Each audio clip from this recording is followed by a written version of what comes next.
I was in special education, I believe, for about 8 years.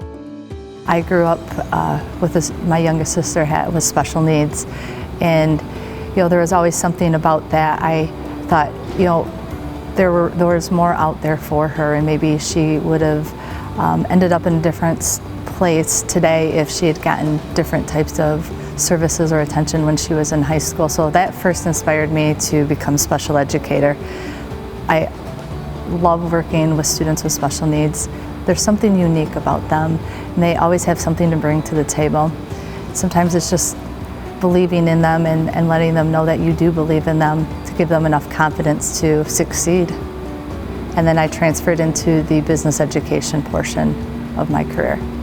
I was actually the president of my BPA chapter at Clio High School, so that's there's a natural interest there. And then I just asked if I could start helping out and volunteering, and eventually those ladies retired, and I was blessed with this club called BPA, and it's grown tremendously. When I started, there were about 20 members, and this year we have 83 registered members. I live by the belief that before I can be successful with any student, I have to develop or establish relationships with them. And BPA is just one way that I can do that.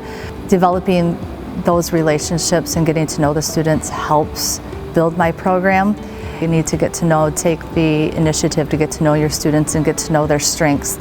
And when they believe that you really do believe in them, they start to believe in themselves. With BPA, some competition, some students, they don't think they have the strength at that time. Just by coming in and working, and then once they reach that first milestone of competing at a regional level and getting awarded a placement high enough to move on to states, then that just sparks the interest. I can't imagine doing anything but teaching, and it's just something that comes naturally to me, and I would never change. I'm glad that I took so long to get into the career of teaching, because I think my life experiences helped me. You do it because you love what you do, and it's just the joy of teaching, seeing the students succeed. It's all about the students, it's not about you. You don't go into school every day about you, it's about the students.